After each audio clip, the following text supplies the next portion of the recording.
Okay, verse 24 of Psalm 106. Then they despised the pleasant land. They did not believe in his word, but grumbled in their tents, and they did not listen to the voice of the Lord. Therefore he swore to them that he would cast them down in the wilderness, and that he would cast their seed among the nations and scatter them in the lands. Now this, of course, is referring to the people of God when they've come out of Egypt and they've been brought to the very edge of the promised land. And so the Lord says, oh man, you're going to love this place. And I want to get, let's see, we'll go one from each tribe. We'll get 12 of you. And I want you to go in and check out the land and scope it out and see everything that's there so that you can come back and be a guide to your friends and your neighbors to take them to all the really cool places.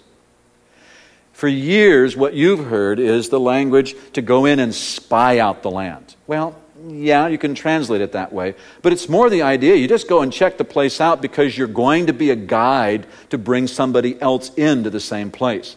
He wasn't saying sneak around and be afraid. He said, go in and check it out. And so they go in and they check it out. And they bring back very conflicting reports. A group of 12 of them, two, Jethro and,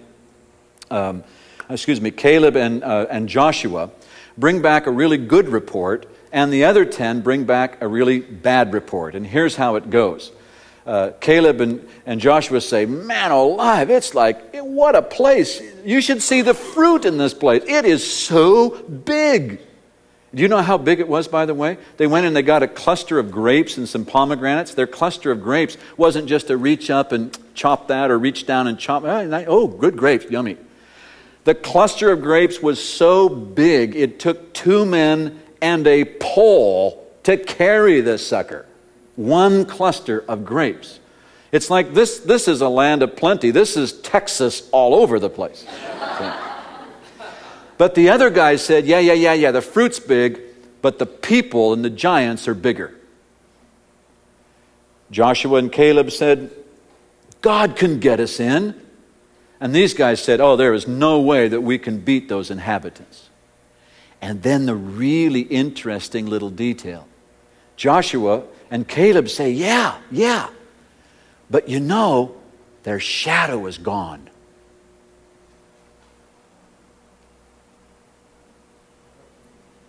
Oh, sorry. You know, their spiritual covering. Because this is a spiritual issue.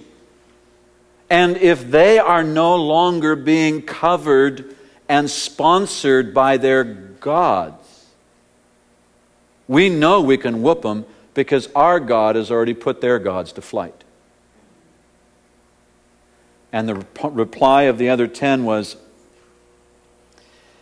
yeah, but we're just bugs compared to them. You know, we could make a lot of parallels as to how it is that you and I come to a place and God says, I want you to go into the land that I'm giving you. Here it is. And when we don't realize that it's a spiritual thing and we start evaluating and sizing everything up in just the physical arena, we decide what's possible and what isn't possible, and we forget that God is the God who can chase anyone's shade away, anyone's shadow, anyone's covering.